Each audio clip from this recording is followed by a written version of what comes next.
Hi, I am your host, Danielle Smith. And my name's Danny Tivalu, and welcome to our podcast. It's Glow Time.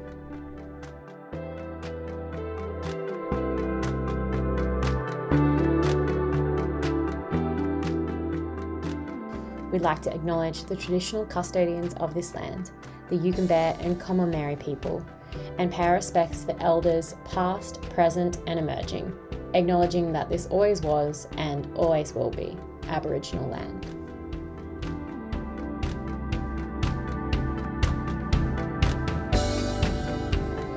So welcome everyone to our next episode of It's Glow Time. I'm Danielle Smith. And I'm Danny Tivalu.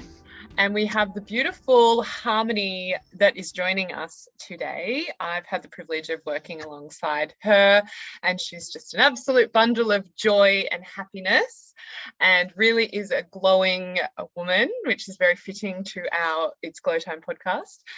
And so we feel very lucky that she's on the podcast with us today.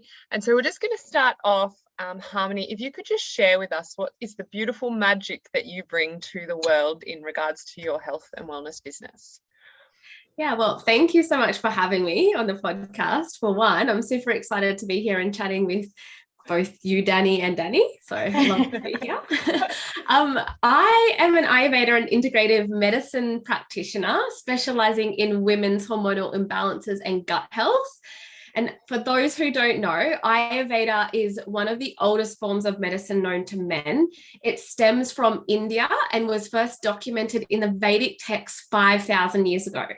Now, obviously, we didn't have like textbooks like we do today 5,000 years ago. So it was first written on palm leaves and then eventually made into a textbook.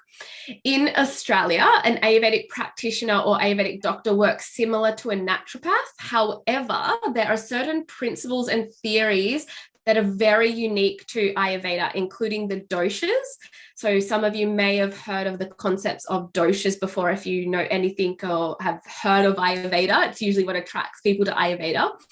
And the doshas are simply three energy types that make up your individual constitution. So as a practitioner, when we prescribe dietary and lifestyle recommendations or herbal medicine prescriptions and other treatments, we'll always take into account your individual constitution. And the word Ayurveda itself means the science and knowledge of life and longevity. I also have a background in modern medicine as a registered nurse and have worked in areas such as surgical nursing, operating theatre and the emergency department. And I'm still currently working as a nurse at one of Australia's leading health retreats or lifestyle retreats. Yeah. Awesome. Which business do you work for as a nurse? Gwingana, where I met Danny. Yeah, amazing. And where is this magical place? Yeah. On the Gold Coast, Talabanja. Nice. Beautiful. And what first drew you into Ayurvedic medicine? Yeah, so I guess there's a couple of answers to that. And as tacky as it sounds, it was Ayurveda for me is just home. So once I started to learn more about Ayurveda, read more about Ayurveda, it just felt so natural to me. It just felt like it was a calling home. I have grown up in a very, I guess, holistic family lifestyle, as you could say. And so a lot of the Ayurvedic practices that I teach now, we were actually taught as children, but never knew that it was like Ayurveda. It wasn't labeled as such.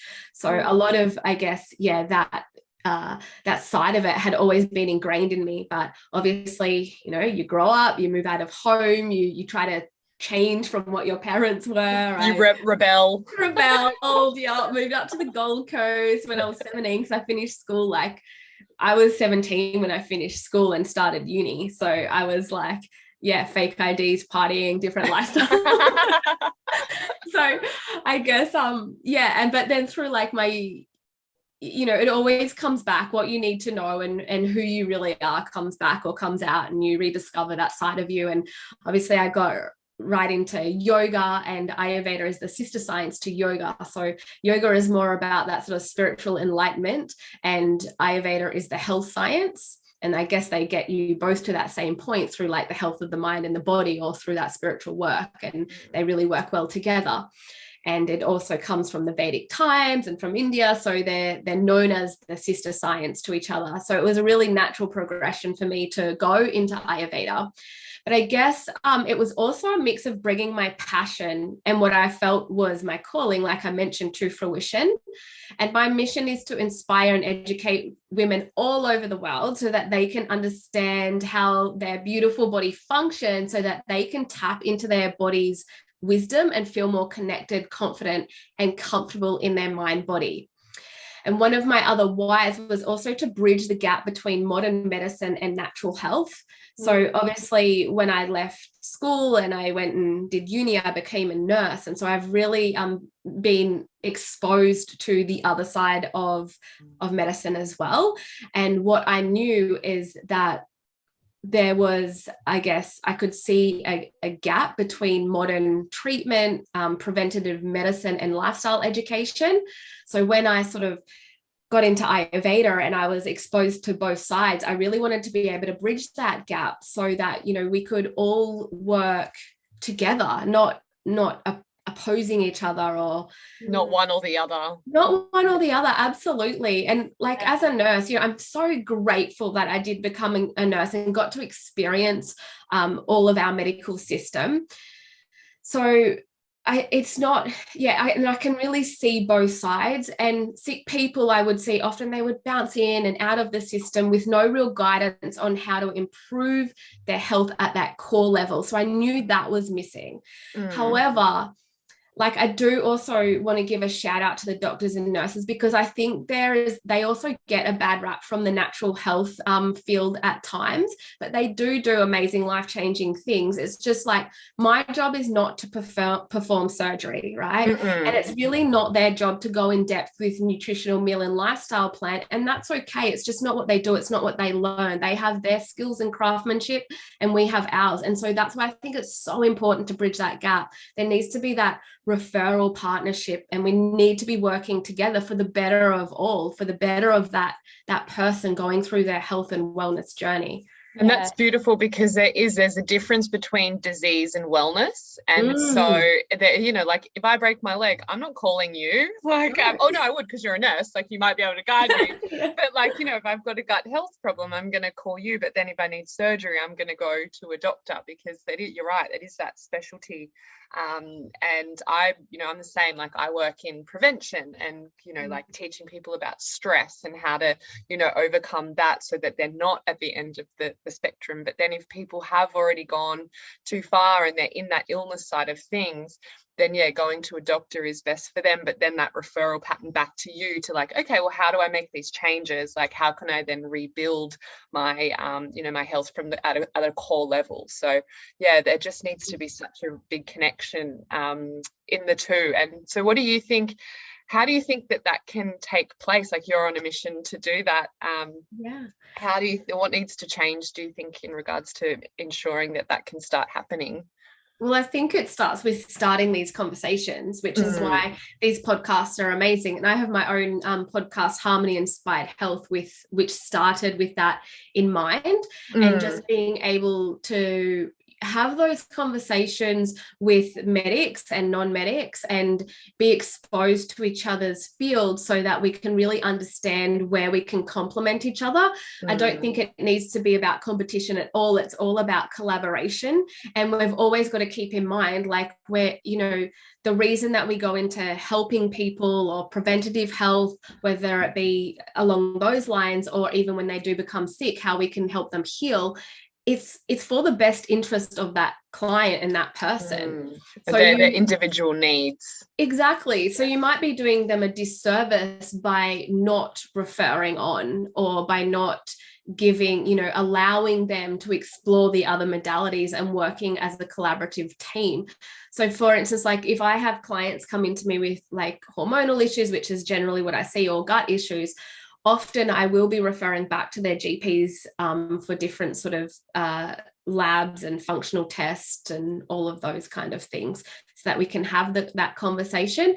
But I do think that doctors are becoming a little bit more open and aware to natural health. I think they definitely need to become more open and more aware, and that needs to I guess be the forefront of the conversation as well. But I know that there are a lot out there that are starting to really resonate with what we do and are happy to have that sort of referral pathway, which is fantastic. Awesome. Now circling back to the word that you brought up, doshas. So how does one find out what their dosha is, and what are they? Yeah, sure. So I have a dosha quiz on my website. So you can go to my website. However, I guess the doshas always make us intrigued about Ayurveda because we love to learn about ourselves. And the doshas are a concept to explain our mind-body energies. They're made up of the 5 different elements. So there's 3 doshas. There's vata, which is made up of ether and air. There's pitta, which is fire and water, and kapha, which is earth and water. And they all have different personality traits, physical traits. And I guess when people do a quiz, they feel maybe really aligned to one or maybe a couple of them. We all have all 3 doshas within us, but they are in varying degrees. So we have our unique fingerprint makeup of the doshas, and that's how we treat the different individuals that come in. That's a very surface level basic of what the doshas are. From a practitioner level, it goes so much deeper than that. But what I find is that people can become really attached to their dosha, even though that your vikruti, so your imbalanced state, will constantly move. And some people try to fit themselves into the box of a certain dosha. So although they're fun to do the quiz and find out a little bit more, I don't always love teaching the doshas. And in my Ayurveda Alchemist program, which certifies you to become an Ayurveda lifestyle and wellness coach, I teach the elements because they make up the doshas for one, but the elements are so much more recognizable in yourself at any one point in time. So basically that's an overview of what the doshas are. But a vata dosha, for instance, just because people would like to resonate and understand what they are. A vata person is usually very creative. They can be very talkative, very social. They usually have that tall, long, slender build, or they're very small and petite, but they are from the ether and air elements. So they might get a lot of gas sort of problems, like a lot of bloating. IBS is very vata. Vata also governs the central nervous system. So a lot of stress and anxiety can be triggered from vata. Doesn't mean necessarily the vata person, but the doshas are within us in our body as well. So that's sort of a more advanced concept, but the vata dosha does govern the central nervous system. And they love to be social. They don't love to be confined by a lot of rules. So they like to more go with the flow. They love to travel, but all of the things they love to do can often get them out of balance because it just pushes their vata up and up and up. So vatas actually need a lot more grounding. So a lot more meditation, a lot of like bringing them back to earth. If they do talk a lot and they're, being very social, they can find that actually really tires them out and burns them out. And a pitta person is more of that fiery type of person. They make really good leaders. They're very passionate. They're very driven. They're very goal orientated. In their body structure, they can be quite muscular, physique. They have more of a fast metabolism, so they can get very hangry. And when a pitta person is out of balance, they can become very judgmental to themselves and to other people. They can get quite fiery in nature, fiery temper, and that can lead to sort of a bit of an aggressive outburst at times if they're right out of balance. And then kapha is more of the earth element. So they're generally more of a stockier build just in nature. They're very kind and caring. They're the friend you always go to, the shoulder that you can sort of lean on. But they can, out of balance, become very sort of too grounded, maybe too depressed and down with their energy. They can also become quite possessive and attached to a lot of material possessions. But as a balanced, grounded kapha person, they're just the most beautiful, kind-hearted person, and they can often be seen in spiritual leaders. So if you think like Eckhart Tolle or Oprah Winfrey, they're very kapha type personalities and even sort of looking physiques as well. Cool. Thank you for that in-depth description. And so, yeah, what's your website for people to go to be able to do the quiz if they're interested in finding it? Yeah, so my website's harmonyinspiredhealth.com.au. Beautiful. Now, you mentioned that you speak a lot with, women, and you see a lot of you see a lot of hormonal imbalances. Do you find that a lot of women don't even know about their hormones, or like what they're meant to be, and like how do you overcome that? What do you do to help them? Yeah, 100%. But women are very intuitive, right? So a lot of the time they book in to see me knowing that like I do women's hormonal health and gut health, and they go, oh, something's just doesn't feel right with my hormones. But when you ask them, they would have no idea what. And it's just that they're very intuitive with that, which is right. And often what we see, basically a hormonal imbalance, and this is not the rule, but a lot of hormonal imbalance in women, it stems from stress and overdoing things. Because when we're looking at an imbalance, often we're looking at we can look at the ratio of our sex hormones. So like our estrogen, our progesterone, our testosterone, all of the sex hormones. But often we're also looking at our sex hormones in relationship to our stress hormones, so our adrenaline and our cortisol and so on. And there can often be an imbalanced state between those. So it's all very unique to why the client comes in. I mean, often we're talking about menstrual cycles, whether, that's gone missing, and is that from stress? Like, are we talking about, amenorrhea there, PCOS, endometriosis? There's all different reasons.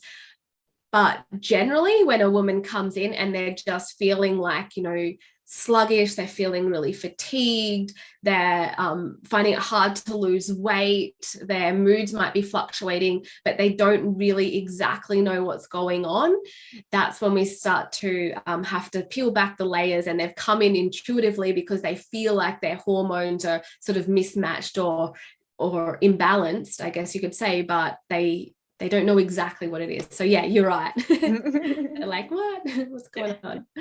I have an estrogen. What do you mean? Yeah. What's that? Yeah. No. And so what's the sort of things that you'll do with the women that come in with hormone issues? You mentioned that you did a program for women. Is that for practitioners or is that for clients?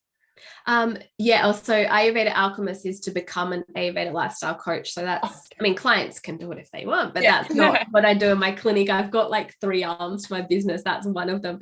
But yeah, in my clinic, if a woman comes in with hormonal imbalances, obviously we have to look at what that imbalance may look like for her and why that imbalance may have occurred. So I do offer functional lab tests as well. And if that's not where, if we don't want to go through all of those functional lab tests, sometimes that's when I will refer back to the GP to get some general bloods done and look at that way. And then we can come back and see like what are the labs showing as well. But in general, we'll look at implementing different lifestyle factors, because as I said, like a typical woman, they'll come in and they'll be feeling like fatigued and bloated and all of these things. They don't know what's going on.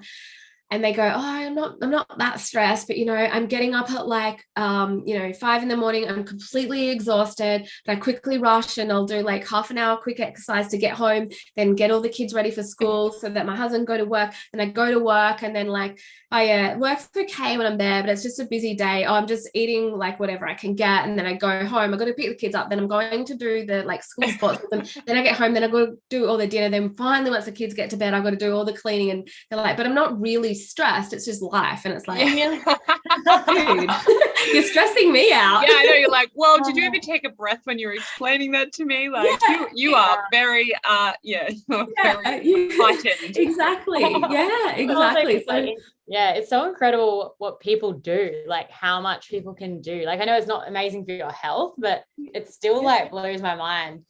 And that becomes like, you accept that as the normal as well. 100%. Like, even though it's not normal to feel like, everyone's busy, but to be like, oh my God, and then to do this and this with like no space, like that's not normal, and not in being like that heightened. And so, but we do just like accept that as it. Exactly. And it's become so normalized, because if you're not doing all that, then what are you doing, basically, is society's question. Yeah. Like, I love this. I've been living by this quote lately that like rest is productive, because there is this thing, because when I used to work in corporate, I used to have this like badge of honor of busyness, be like, how are you? I'm so busy, like, but I'm so busy, and then you think that like that's something to brag about. You're not necessarily productive, but you just feel this like pressure to be busy and to fill up time. And I suppose that goes against all like yogic and in Ayurvedic principles, because you need to time sit with yourself from the your mind perspective, that stillness, have that space. And so it's funny how that we just accept that. And we accept that stress response is just our normal bodily functioning now. We don't understand any different. It's just how we are. No, I think it's someone told me the other day, even just I'm working on this myself, like a little practice myself, is just taking a moment between each thing I do. Even if it's just like taking a breath, and I'll like just say my mantra internally, just so I'm not rushing from like one thing to the next, because it's so easy to fall into that pattern when you've got a lot of tasks to complete and you want to be productive. But just like taking a moment, going, cool, I ate lunch, have a breath, now do the next thing. Totally. It resets that central nervous system, that vata imbalance that we were talking about. I love that. Yeah. It's a good. I'm going to apply that to myself now. Thanks for that tip. Anyway, I'm still working on it, but just like try, like breathe in, breathe out, say a mantra. It only takes like 30 seconds. So it's good. Like just a little reset. Yeah. Now you're an amazing businesswoman and health practitioner, but you also have another really cool job of raising 2 twin boys. Yes. How do you implement, stress management, time balance, and, your health and well-being with, that juggling that as well? Yeah, so I definitely get my Pitta dosha out, and I make sure that I've got a good schedule going on. And the boys are great now. Like I have my routine and my schedule, and they know, like, if I'm up and it's say 5:30 in the morning and I'm out on the deck doing some training before I start the day, they won't come out and annoy me. They just let me do my own thing. Like we really have good boundaries about, what's happening in our day. But besides that, I guess we have to all work together as a team, as a family. Like my husband is a shift worker as well. So he's sort of you never know if he's home in the morning or in the evening or what's going on. So I have just had to be really quite structured and routine with the kids, with our routine together. And just I guess it's just about finding that flow. And they're 9 years old now, so it's taken 9 years and it always changes, but it's amazing at the same time. And it's great. So I wouldn't. Love how you said you guys were a team. I love that. Like that's what I'm like aspiring towards. Like my partner and I often refer to each other like, yeah, we're teammates. Like, Yeah. It is. It's so nice, I think, when you can look at it, because even, you know, over the holiday period, they've already knocked off school for the Christmas break. And I might have some clients going on when they're here. Like I am shutting my clinic. We're having a good Christmas break, but they know and they're very respectful. And then they will, you know, stay inside and do their own things. And then they'll even come and help out at the clinic, and then it'll be like, right, we're switching off and now we're going surfing and we're doing skating and all of the things. So we just have to, I guess, have a bit of and they like to know what's going on and what's happening. So we have a schedule sort of written out on those busier days. And then when we don't have all of the things going on, we just like to just wing it and just wake up and have those really free flow days, which I think is really important too. Yeah, it sounds like you guys like really involve them, like your boys, in the planning and like how you organize. Is that correct? Yeah, absolutely. 100%. Yeah. Yeah, I love that. I think it's nice when kids can take on a lot more responsibility, and I think even like higher order thinking and understanding than we give them credit for. And like when you give like, yeah, I'm a school teacher as well. As a few other things I do. And yeah, like the conversations I've had with young children just like blow my mind sometimes. Like they think so brilliantly. Like, they've got these pure hearts and pure minds, you know, they see things differently. They're not as tainted and things. And so when you give them the space to express and to talk to them like they're people, not just like, oh, you're a little human, you know, like it's if you give them that opportunity, they just blossom. And I get blown away by the conversations that I have as well. Absolutely. And I think it settles their like anxiety as well if they know what's going on and they're part of that. So I think that's really important to always just communicate really well with them and set boundaries with them as well, because boundaries makes them feel safe, right? Like if you don't have any boundaries as a kid, it might be cool in that moment, but you don't feel like you're growing up in a safe, nurtured environment either. So yeah, that's a really powerful point, because I think, you know, because I don't have children, but I often think like if I'm a parent, I'm like, oh, I want to be a cool mum. But then there's the fine line between, you know, being a cool mum and being like a mum, you know, like, and having those boundaries to set those rules and those, you know, and that sense of safety, because, you know, we're learning so much now about, you know, the impact between the first 0 to 7 years in our life. If we're not given, you know, good examples and create that safety, then we're spending our 20s and our 30s unlearning all of that. So it's so cool that, you know, that you are, you know, creating that safe environment, and, you know, you are raising 2 beautiful young men. Yeah, thank you. Yeah, absolutely. Like even just going on that point, like you know, my boys have always gone to bed really well. Like if I say it's bedtime and it's their bedtime at 7:30, they go to bed and there's no questions asked. They just go in, do their routine. Whereas I know a lot of, you know, even a lot of my clients, they really struggle with that with their kids, but they've never set those boundaries and they've let them just stay up. But I see it as it's for their health. I mean, for mine too, because I need the downtime, therefore for theirs. But for their health, kids need more sleep and they need that structure and they need that routine when they're younger. And I just think it sets them up for a good lifestyle habit. So with Ayurveda, we look at aligning ourselves with nature and aligning ourselves with the circadian rhythm. And we as humans have just become so detached from what that is. Even though we're part of nature, we have really detached ourselves from it. And with the introduction to things like electricity and although that is amazing and it's done so much for us and we've been able to evolve and do all these amazing things, it's like however, you know, our body would naturally wake up with the sunrise, it would be awake and in full action, and then you'd naturally be going to sleep. There wasn't sleep problems because the lights were off and your body would just flow with this natural rhythm of how nature works.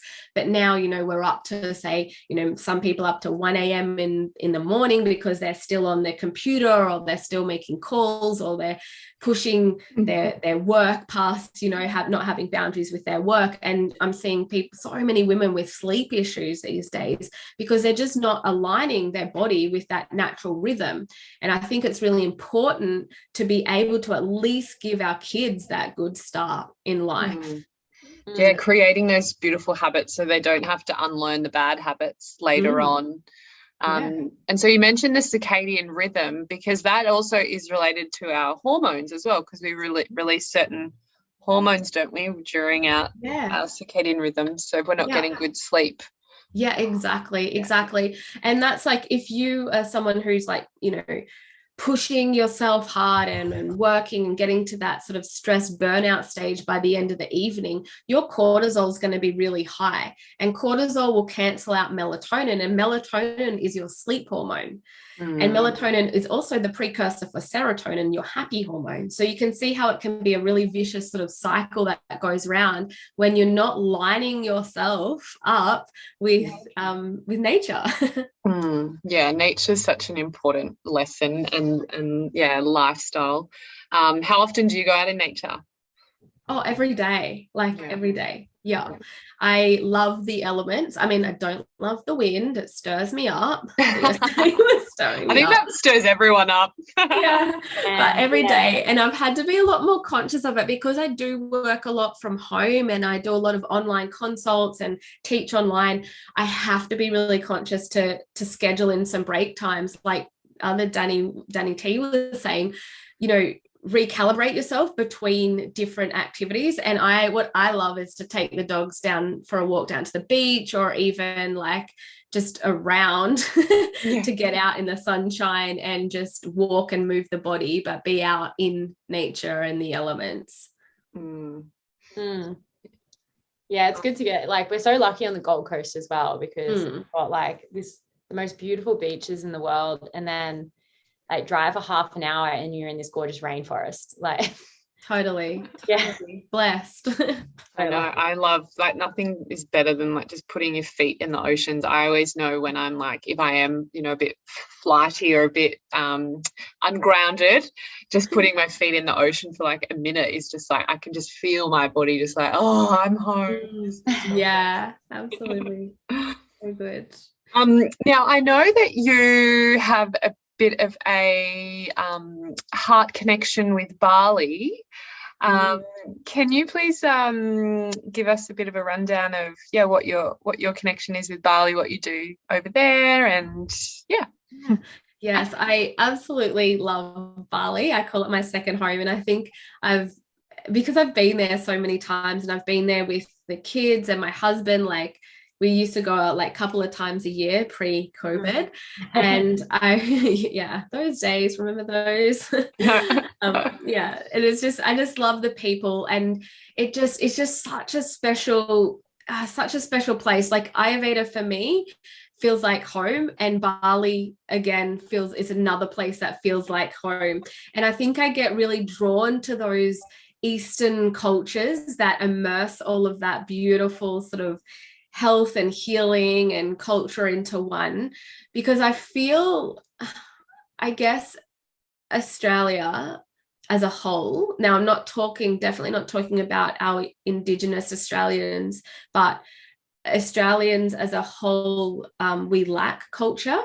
And I think it's a real shame that we weren't brought up, and I certainly wasn't with my school. Like, you learn a bit about our Indigenous culture at school, but not nearly enough. Like, I just think it's such a shame that that's not really something that's really nurtured throughout our schooling, or throughout my schooling, which was years ago now, because I feel it just, we don't have that connection to a true culture because we're from all over the place. And then for me, it's one step deeper. My mum was adopted and my dad's parents were adopted. And I've got like tan skin and brown eyes and curly. I always get asked what I am, and I don't know what I am. I'm just brown, and I'm like, I don't look like, your typical Australian, but I don't know what I am, because I just know there was too many adoptions down my family line. And so I feel like I guess a place like Bali, the culture just really resonates with me, and it's part of the Ayurvedic culture as well, that Hindi culture. So I guess that's one of the reasons I love it. But I also was supposed to be running some beautiful yoga and Ayurvedic retreats there, and unfortunately they got cancelled multiple times through COVID. Like at first, my first one got cancelled. I'm like, it's okay, I'll do it next year. Like, this will all be over soon. And well, it wasn't, as we know, it's still going. So then I had to cancel the following year. And yeah, I just love it. It's just such a wholesome, spiritual, beautiful place for me. And it has just given so much to me. So I actually sponsor families over there who have been really hard hit with the COVID period, and also a charity that has been set up over there that go and give food or medicines or whatever they need to the people who can't have access to it at the moment, or don't have access to it. Oh, that's beautiful. That makes my heart fill up that you're doing that. Oh, thank you. I'm such a like what you said about the Indigenous culture. Like, I think I just want to learn so much about it, because it is our history. It's in the energy of our like earth of Australia. And Danny T, as a teacher, do you feel like there is room, or like the opportunity for that to be integrated into like kids education at all? I think there's always space. I suppose it just depends what a priority is. Like, like both of you know, with the clients you work with all the time, like, and anyone, like, there's space can always be made. Like, all of our lives are products of decisions we make, or like action, or even inaction. And like, actually, just one thing that sprung to mind, like one thing we can easily do is just every time we do the podcast, just acknowledge the traditional owners of this land and pay our respects to the elders, past, present, and emerging. And I feel there's positive changes happening, but it's through conversation, through awareness. And I think there's a lot of positive things occurring. I think there's a lot more space for improvements, for acknowledgement, for respect. I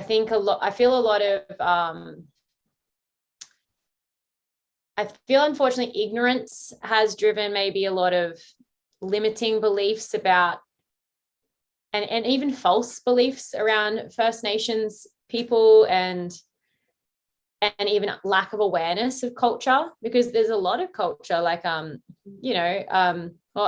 an Aboriginal woman. I know I don't really look it, but my heritage is Dutch Aboriginal, and yeah, it was interesting. Like, my nana never really spoke about it. She didn't even know she was Aboriginal until she had my mum.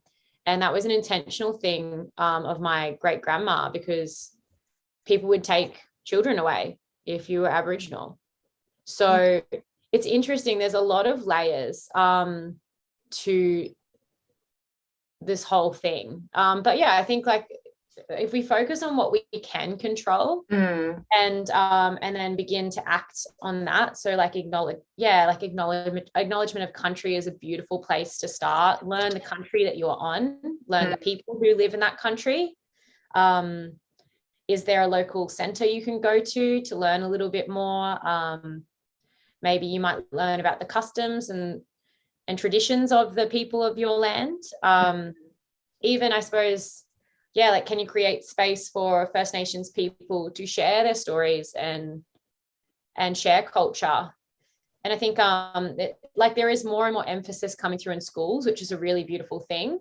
Again, though, you have to be like, it also comes down to a few different stakeholders, like how supportive is the local principal or the regional director? How invested are the teachers who are delivering this curriculum? Because like every single one of us has a slight bias when we deliver things. Like, I know when I'm big on like sustainable practices, and that would be a big bias of mine that I'd kind of bring into the class, and the kids like in the classroom, I'd be like, yeah, like we can make a difference in the world. Like, it just takes small actions. Like, you can learn to recycle properly. or just like, and think about the things you're doing. Like even just shopping at the markets once a week is a huge difference. So I feel like we've like really segued, but that's yeah, all right. yeah, I think I think we often disempower ourselves. There's a lot of little things we can do, and it's all the little things that add up and make a difference. Is this something, Harmony, that you're like sharing with your boys as well around like First Nation people? Well, to be honest with you, they are sharing with me. Like they are learning a little bit more than I think I remember learning at school, which is amazing. And they're doing excursions. Like they went on a recent excursion and learned about the culture, and it's really beautiful that they're coming home really excited to share all of their new information that they're learning. And yeah, it's definitely, my husband was actually he was worked in an Aboriginal community for a while, and he was one of the I don't know what his can't remember it's gone a blank on his official title there, but one of the support persons or support medics in the Aboriginal community. And so he has a real like connection, and he has a real soft spot for sharing that information and awareness. So that I love that too. So through my husband and my kids, they've definitely taught me a lot more than I've taught them, to be honest. But I would love, and it's definitely an area that I really would love to expose myself to more and learn more and more about. And I think it's just something that all of Australia would be lovely to learn more and more about, to have more Aboriginal women and men be in the forefront and sharing the stories and sharing the history.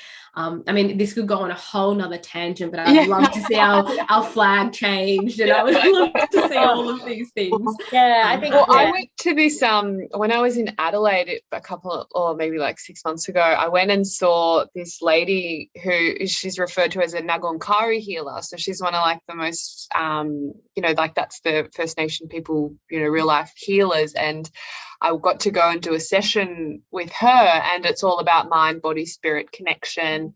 And just when she walked into the room, her energy and essence of just this purity of love of life and earth. And I was like, I'm in the presence of like a goddess type thing. It was just beautiful, but like the most calming energy. And then she did a session with you, and then they can, they notice, shifts in your spirit and, where there's blockages and things. And it was just such a powerful experience. I was like, oh my God, everyone should be, seeing this and being exposed to this. And there was this that they have teamed up with some Western medical people in more of the like inland small communities where Western medicine can't actually help the mental stuff that with a particular person. So then they bring in these healers and they work together to try and create that harmony within the person. So it's so awesome that there is in small pockets of Australia that there is that support and that acceptance, and they're wanting to have that collaboration with them.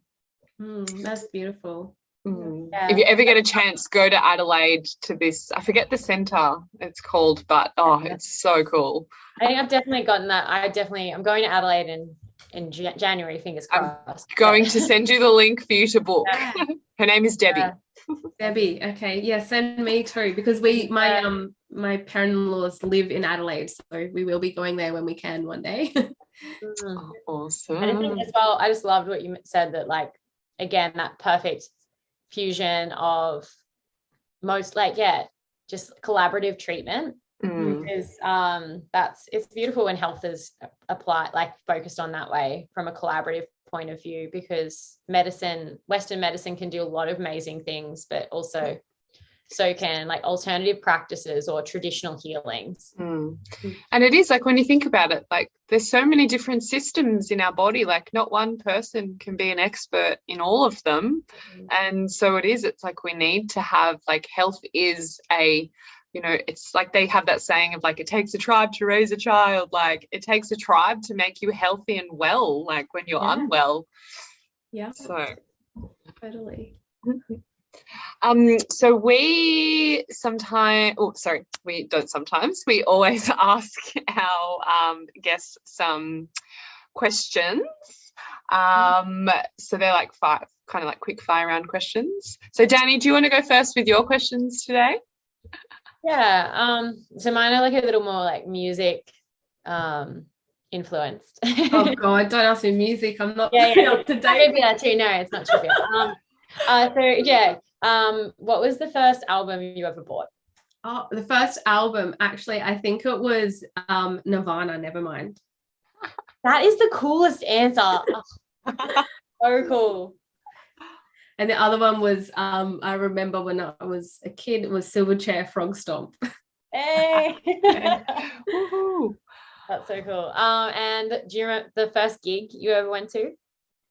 Oh, the first gig I ever went to.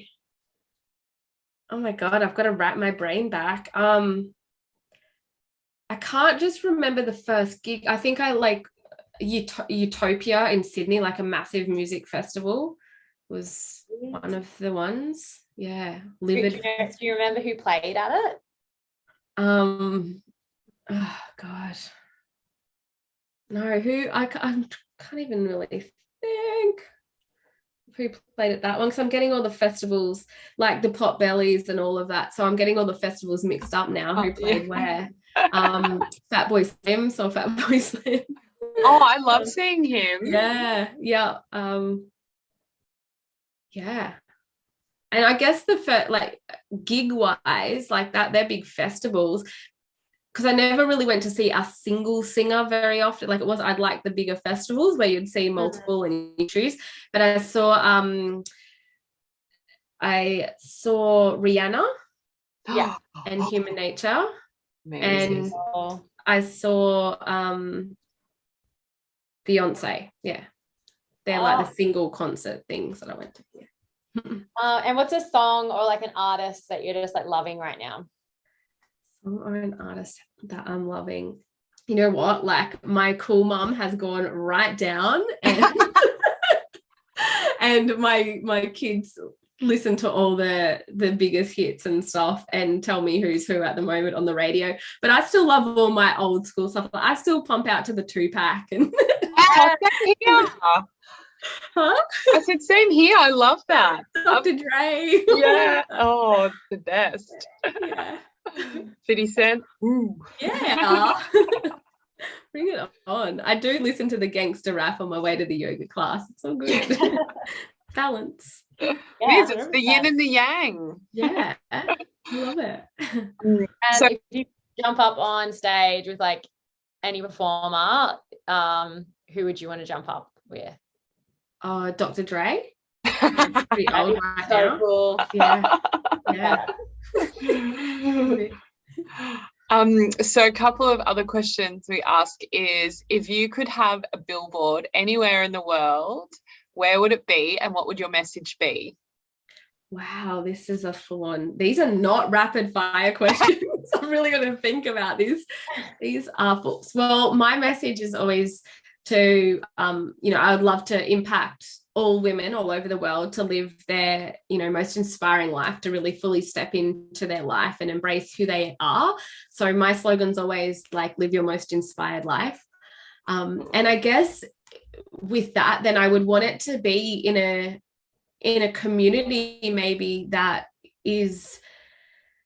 has less access to things that, often in those communities, women don't think that they can go and achieve their biggest, wildest dreams because it's not shown to them. It's not like you're living in, say, somewhere like New York and everyone's like seemingly doing all these amazing things and the flashy lights and the big cars and all that. But those communities where they think that this, they might be very content and very happy there, and that's beautiful too. But there are some women that feel that they could be doing a lot more or want so much more, but it's not for them because that's not who they are. But it is, like, it really is who you are. If that's what you want to be, then that's who you are. It's just that sometimes people are like I don't like to use the word the victim, but like they're a result of their environment. So they might not have been exposed to the potential of, like somewhere in New York where it's like the city of entrepreneurs and, goal orientation. And so that's really cool. But or they just don't believe in themselves like other people like myself would believe in them. So just to let them know that there are like multiple possibilities and that there are other people that believe in you, and if you can just believe in yourself as much as everyone else can believe in you as well. Do you find that that's a common thread with the women that you see as well, that they just don't believe in themselves? Yeah, 100%. Yeah, absolutely. Do you tend to find out what the root cause is for that during your conversations with them? Yeah, well, a lot of different, obviously we all have our own stories and what ingrains that limiting sort of core belief, why that's true for that person. But even in my Thrive program, which is my 3-month program that I see women, we do actually do a session on diving deeper into those limiting core beliefs, because they can really obstruct your healing and on your path. And for some women, that core belief is just, I'm not lovable. Like that's what they thought to be true and have carried that through to their adult life. Some of them, it's just that they don't feel worthy, or they don't feel worthy of success. And even for like me creating the Ayurveda Alchemist program, so we dive deep into personal development through the program, but at the end you become certified to be an Ayurveda lifestyle and wellness coach. It was that I was seeing a lot of women that would come into my clinic with hormonal imbalances or gut health issues, but they were also really questioning, where they were in life and their career and what they wanted to do. They wanted to do something more fulfilling.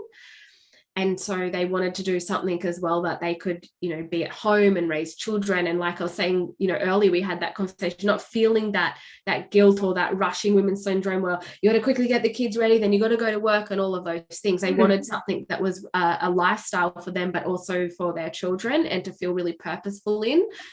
And a lot of the time through that, we have explored those limiting core beliefs and just knowing, what is actually possible for you.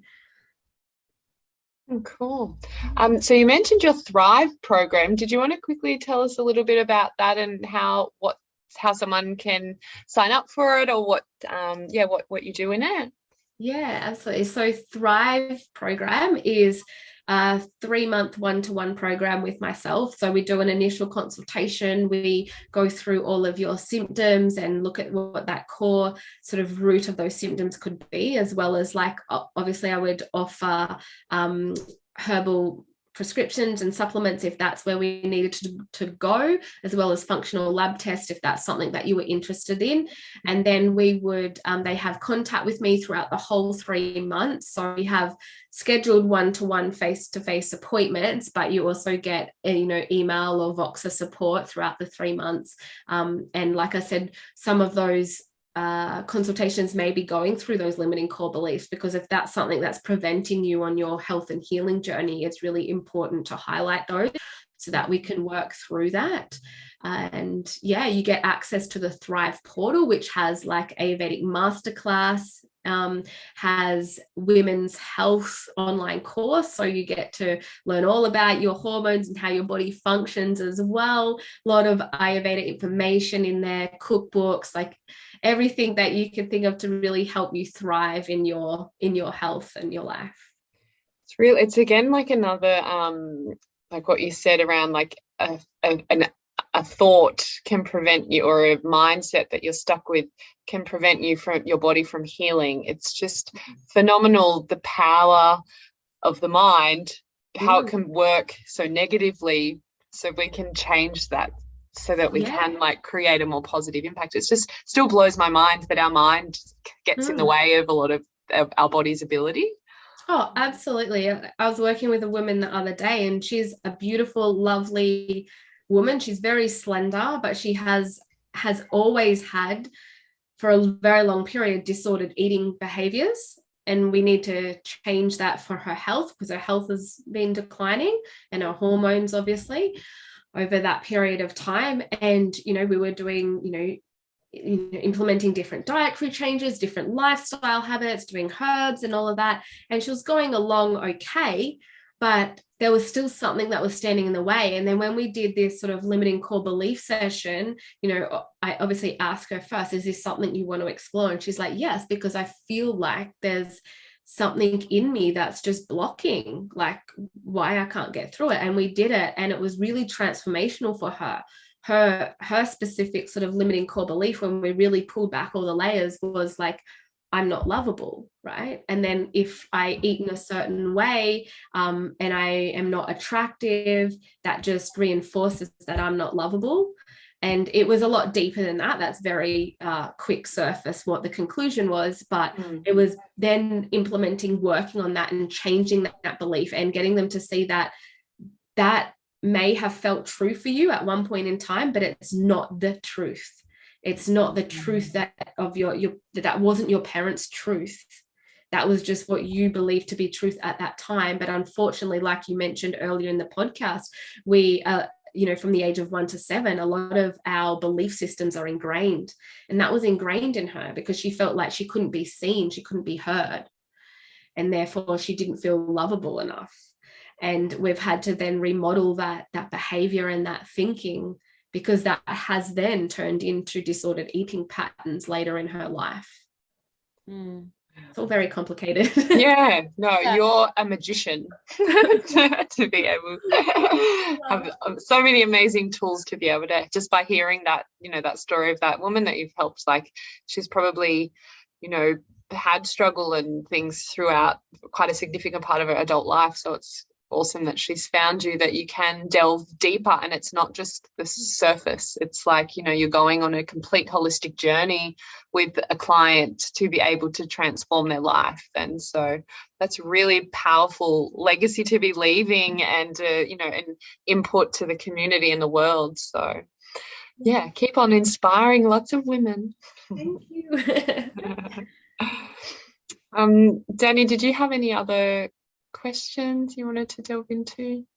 Well, I suppose if people want to find you, they'll search Harmony Inspired Health, and it's going to my website. harmonyinspiredhealth.com.au.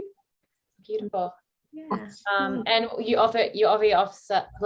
obviously offer your like training program. You just spoke about the Thrive. What other services do you offer? So I offer one-to-one consultations in my women's health clinic, or I see women all over the globe, so we do online consults as well. And then I have my Ayurveda Alchemist program, which is a 6-month accredited program that certifies you as an Ayurveda lifestyle and wellness coach, and that in the middle of that at the moment with an amazing group of women. So that's a really great program. Even if you don't want to become a coach at the end of it, the amount of personal development and being able to take control of your own health, it's just a really awesome program. I'm really glad how that's turned out.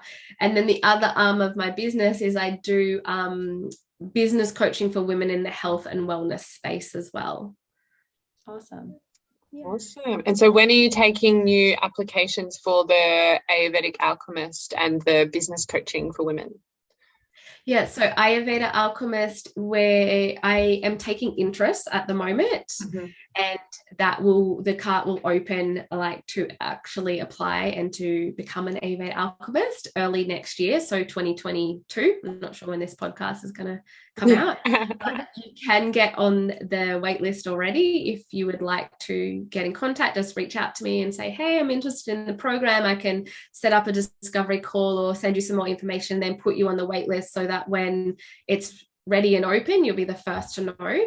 Because I do have I have a lot of guest expert speakers come in, so other people teaching a lot of different facets in the program, but I'm the one that oversees all of the coaching and the assignments and all of that, so I can only take a limited amount of people in each cohort.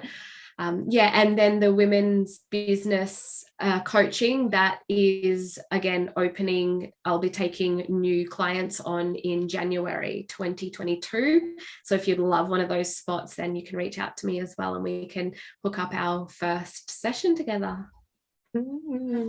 Awesome. Well, is there anything else that you wanted to mention, Harmony, on here at all? No, thank you so much for having me. And I love all of the work you guys are doing. It's amazing. Thank you. No, thank you. And yeah, thanks for coming on. We really appreciate your time and all the work that you're putting out into the world. And yeah, so just, yeah, keep on bringing your shine and your joy. Thank you. Yeah, thanks so much for joining us. We really appreciate it. Thank you so much. Lovely conversation. Yeah, awesome. All right. Thanks, Harmony. See ya. Bye. Bye. Yeah, bye.